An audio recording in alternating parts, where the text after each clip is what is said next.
Assalamualaikum warahmatullahi wabarakatuh. Apa kabar teman-teman guru PAUD semuanya?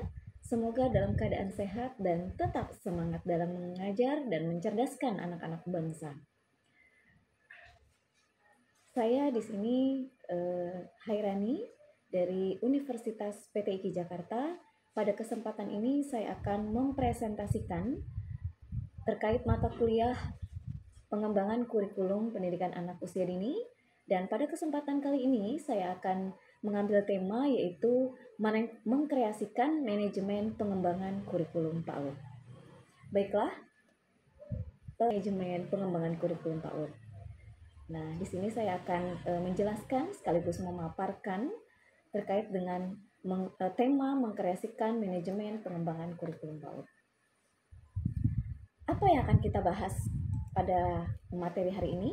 Yaitu yang pertama adalah pengertian manajemen dan pengembangan kurikulum PAUD, kemudian konsep dasar manajemen pengembangan kurikulum PAUD, kemudian prinsip manajemen pengembangan kurikulum PAUD, tujuan dan manfaat pengembangan kurikulum PAUD, strategi pengembangan kurikulum PAUD, tantangan dalam pengembangan kurikulum PAUD dan strategi pemecahannya, kemudian peran kepala sekolah dan guru dalam mengembangkan kurikulum PAUD, dan terakhir kesimpulan. Baiklah, terkait dengan pengembangan kurikulum PAUD ya, perkembangan kurikulum PAUD ini terus diiringi dengan perkembangan masyarakat Indonesia yang semakin modern dan kompleks. Isu-isu terkini dalam pengembangan kurikulum PAUD yaitu perubahan kurikulum dan tuntutan kualitas pendidikan PAUD yang semakin meningkat. Selain itu, masih terdapat masalah dalam pelaksanaan kurikulum PAUD. Di antaranya adalah kurangnya dukungan sumber daya manusia atau guru ya, kemudian pengetahuan, keterampilan, dan pendampingan dari orang tua serta masyarakat dalam memaksimalkan pembelajaran dan asuhan anak usia dini. Oleh karena itu, pengembangan kurikulum PAUD perlu terus ditingkatkan sesuai dengan tuntutan kebutuhan anak usia dini dan masyarakat agar dapat memberikan pendidikan dan pengasuhan yang berkualitas secara optimal. Oke, manajemen PAUD menurut para ahli, kami mengambil dua. Yang pertama, menurut Irjus Irawan dalam bukunya Manajemen PAUD, menyatakan bahwa manajemen adalah suatu kegiatan atau rangkaian kegiatan yang berupa proses pengelolaan usaha kerja sama sekelompok manusia yang tergabung dalam organisasi pendidikan agar kegiatan dapat dilaksanakan dengan efektif dan efisien sehingga tujuan pendidikan itu dapat dicapai sebagaimana yang kita harapkan. Kemudian tadi terkait dengan manajemennya, sekarang pengembangan kurikulum PAUD. Nah, pengembangan kurikulum PAUD di sini kami mengambil dua menurut para ahli ya. Yang pertama adalah menurut Zaini adalah pengembangan kurikulum PAUD adalah suatu kegiatan yang menghasilkan kurikulum ataupun proses yang mengaitkan satu komponen dengan komponen lainnya untuk menghasilkan suatu kurikulum yang lebih baik, atau kegiatan penyusunan yang implementasi dan evaluasi perbaikan dan penyempurnaannya lebih ke kurikulum. Nah, kemudian yang kedua menurut Zakir, pengembangan kurikulum ini adalah lebih mengarahkan kurikulum ke sekarang, ke tujuan pendidikan yang diharapkan, karena adanya berbagai pengaruh yang positif yang datangnya dari luar ataupun dari dalam diri sendiri, dengan harapan agar peserta didik dapat menghadapi masa depan yang lebih baik. Nah, itu pengertian pengembangan kurikulum PAUD. Kemudian selanjutnya yaitu konsep ya. Konsep apa sih yang mendasari pengembangan kurikulum PAUD itu? Nah, yang pertama itu ada beberapa ya, ada 7 konsep ya yang mendasari pengembangan kurikulum PAUD. Yang pertama adalah holistik. Apa itu holistik? Holistik artinya kurikulum PAUD memandang anak sebagai individu yang utuh, sehingga pengembangannya mencakup aspek kognitif, bahasa sosial, seluruh aspek emosional, psikomotorik, seni, moral, dan agama. Nah, itu dari segi konsep holistik. Kemudian konsep yang kedua adalah konsep bermain. Nah, konsep bermain di sini, kurikulum anak usia dini sangat menekankan pada pembelajaran melalui bermain. Karena melalui bermain, anak-anak dapat belajar dengan lebih efektif dan menyenangkan. gitu ya. Kemudian konsep yang ketiga yaitu aktif. Nah, anak-anak ini kan sering didorong oleh keaktifan. Nah, mereka itu didorong untuk aktif agar terlibat dalam proses pembelajaran mereka, sehingga mereka bisa bereksplorasi, bisa bertanya dan menemukan jawaban sendiri. Nah, itu dari aktif ya. Kemudian yang keempat yaitu berpusat pada anak. Konsep berpusat pada anak ini maksudnya kurikulum PAUD yang dirancang harus sesuai dengan minat dan tahap perkembangan anak-anak usia dini. Kemudian konsep yang kelima yaitu bermakna. Maksud bermakna adalah pembelajaran yang diberikan harus bermakna bagi anak sehingga dapat dihubungkan dalam kehidupan sehari-hari. Jadi konsep bermakna ini harus bisa bermanfaat buat anak-anak dalam kehidupan sehari-harinya. Kemudian yang keenam, berkonsep berdiferensiasi. Maksudnya, kurikulum PAUD harus mengakomodasi perbedaan individu anak, baik dari segi minat, kemudian gaya belajar, maupun tingkat perkembangan anak usia dini. Kemudian, sekarang kita berlanjut kepada prinsip. Nah, selain ada konsep, ada prinsip manajemen pengembangan kurikulum PAUD. Yaitu ada 6. Yang pertama adalah prinsip relevansi, kemudian prinsip adaptasi, prinsip kontinuitas, prinsip fleksibilitas, prinsip kepraktisan dan aspektabilitas, dan prinsip akuntabilitas. Nah, apa sih? Ada 6 prinsip ini yang berpengaruh terhadap manajemen pengembangan kurikulum PAUD.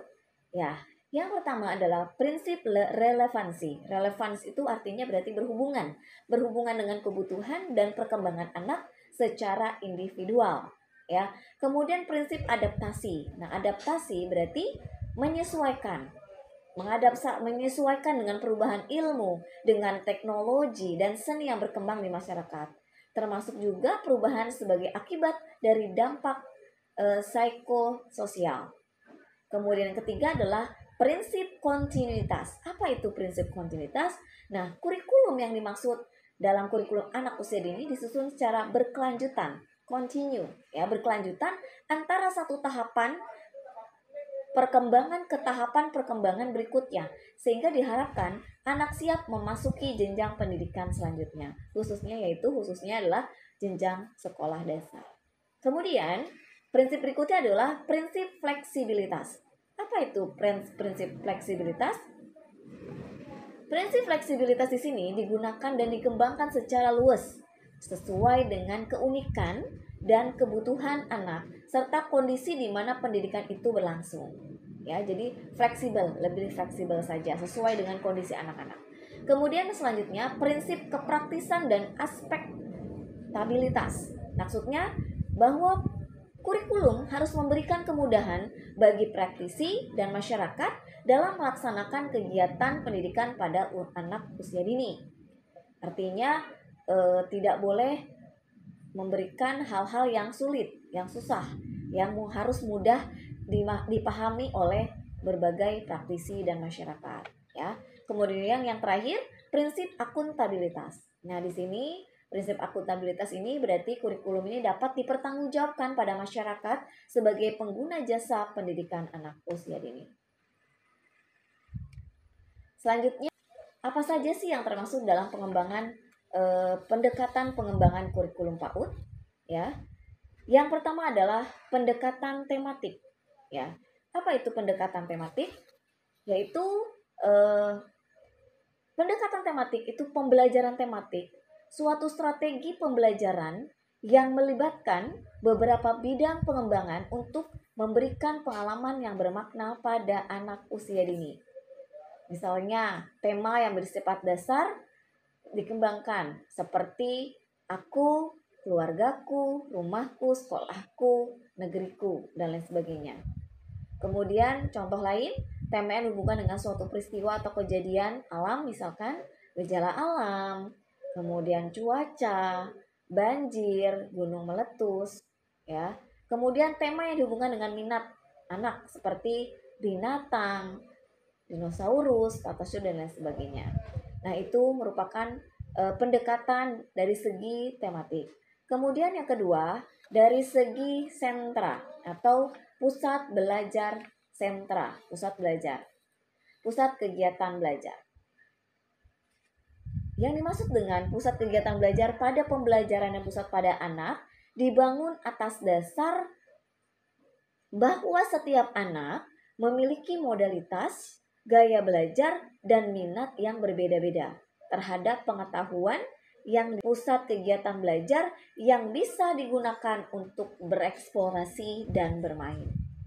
Kemudian prinsip pendekatan yang ketiga yaitu pengelolaan kelas berpindah. Nah, pengelolaan kelas berpindah ini merupakan pengaturan terhadap kegiatan yang dilakukan oleh tutor baik dalam ruang atau indoor activity maupun di luar atau outdoor activity dalam rangka melancarkan proses belajar dan mengajar anak usia dini. Selanjutnya adalah tujuan dan manfaat pengembangan kurikulum PAUD. Apa sih tujuan dan manfaatnya dalam mengembangkan kurikulum PAUD? Yang pertama adalah tujuannya adalah memberikan panduan dan acuan dalam proses pembelajaran anak usia dini dengan mengintegrasikan prinsip pengembangan anak usia dini secara holistik dalam perencanaan dan pelaksanaan pembelajaran. Kemudian yang kedua, memberikan bantuan kepada pengajar dalam memilih dan mengembangkan kegiatan belajar anak usia dini dan evaluasi belajar. Kemudian yang kedua adalah manfaat dari kita mengembangkan kurikulum PAUD. Yang pertama adalah memberikan arah dalam proses belajar mengajar. Yang kedua adalah memfasilitasi pengajaran yang lebih efektif. Yang ketiga, memenuhi kebutuhan perkembangan anak. Kemudian yang keempat, meningkatkan kualitas pengajaran dan pembelajaran.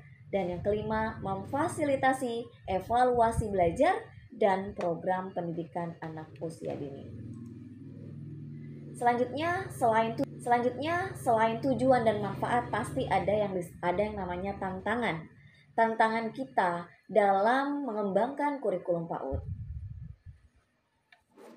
Ya, tantangan yang pertama adalah konteks sosial dan budaya yang beragam. Nah, konteks sosial dan budaya ini, Indonesia memiliki kekayaan sosial dan budaya yang beragam dari Sabang sampai Merauke. Sehingga hal ini menjadi tantangan dalam mengembangkan kurikulum PAUD. Kenapa demikian? Karena pendekatan dan metode pembelajaran yang efektif dapat berbeda-beda untuk setiap anak. Oleh karena itu, strategi yang dapat dilakukan adalah dengan memperhatikan konteks sosial budaya lokal dalam mengembangkan kurikulum yang sesuai dengan kebutuhan masyarakat. Ya. Kemudian yang kedua, tantangan yang kedua adalah pengembangan keterampilan guru. Nah, guru merupakan komponen penting dalam pengembangan kurikulum PAUD. Mereka harus memahami metode pembelajaran dan mengembangkan keterampilan dalam mengajar anak-anak usia dini. Oleh karena itu, strategi yang dapat dilakukan adalah memberikan pelatihan reguler bagi guru PAUD agar memiliki pemahaman yang baik tentang kurikulum dan metode pembelajaran yang tepat. Kemudian tantangan yang ketiga yaitu fungsi keluarga. Nah, fungsi keluarga dalam pendidikan ini sangat berpengaruh kepada pengembangan kurikulum PAUD. Kenapa? Ya, karena keluarga ini bergantung pada dukungan dan peran penting dari keluarga. Nah, tantangan ini bagaimana menjalin kolaborasi yang baik antara guru, keluarga, dan masyarakat. Nah, strategi yang apa yang dapat dilakukan? Yaitu dengan meningkatkan partisipasi orang tua dalam kegiatan yang berhubungan dengan pengembangan anak, seperti sesi pembelajaran dan evaluasi. Nah, jadi harus ada kerjasama antara guru dengan orang tua. Kemudian tantangan yang berikutnya itu ketersediaan sumber daya dan fasilitas yang terbatas. Ya, pasti itu merupakan salah satu tantangan ya, karena sarana dan prasarana dalam pembelajaran PAUD ini seringkali terbatas, seperti buku, mainan, stimulasi lainnya. Oleh karena itu, strategi yang dilakukan adalah memaksimalkan sumber daya yang ada atau mencari solusi kreatif seperti menggunakan benda-benda sehari-hari atau alat-alat rumah yang bisa digunakan sebagai media alternatif yang bisa digunakan dalam kegiatan pembelajaran anak usia dini. Dan yang terakhir adalah evaluasi kurikulum. Nah, evaluasi kurikulum ini merupakan tantangan juga dalam pengembangan kurikulum PAUD. Namun kenapa demikian? Karena evaluasi kurikulum PAUD penting untuk menjamin program bahwa pembelajaran PAUD dapat terus beradaptasi terhadap perubahan lintas. Oke, selanjutnya yaitu selain itu ada peran kepala sekolah ya. Peran kepala sekolah dan guru dalam pengembangan kurikulum PAUD ini sangat penting. Karena eksistensi seorang guru, eksistensi seorang kepala sekolah sebagai manajer dalam suatu lembaga pendidikan dapat dinilai dari kompetensi dalam mengelola kelembagaannya. Nah, mengembangkan peraturan sekolah yang berkaitan dengan kualifikasi, spesifikasi, prosedur kerja, kemudian pedoman kerja, petunjuk kerja, melakukan analisis kelembagaan untuk menghasilkan struktur organisasi yang efisien dan efektif, mengembangkan unit-unit organisasi sekolah atas dasar fungsi. Sangat berpengaruh nih peran kepala sekolah, ya. Di samping itu, kepala sekolah juga guru juga merupakan faktor penting ya dalam melaksanakan kurikulum. Kenapa demikian? Karena guru sebagai pelaksana kurikulum, guru sebagai pengembang kurikulum perlu menerjemahkan, menjelaskan, mentransformasikan nilai-nilai yang terkandung dalam kurikulum menjadi siswa yang lebih kompeten. Mungkin itu. Kemudian yang terakhir kesimpulannya adalah bahwa pengembangan kurikulum PAUD ini harus dilakukan dengan pendekatan konstruktif dan holistik serta dengan mempertimbangkan sarana dan prasarana yang dibutuhkan. Kesuksesan dan kualitas pendidikan anak usia dini tergantung pada peran serta semua pihak dan kolaborasi yang baik antara kurikulum, dewan penilai, pemberi arahan, pencipta kebijakan, pengawas, dan elemen masyarakat lainnya. Semoga teman-teman guru PAUD semua terus semangat dan terus berjuang dan terus belajar untuk meningkatkan kualitas kita sebagai pendidik, khususnya di pendidikan anak usia dini. Mungkin ini dari saya. Terima kasih banyak. Semangat dan terus berjuang. Terima kasih. Assalamualaikum warahmatullahi wabarakatuh. Salam sehat dan tetap semangat.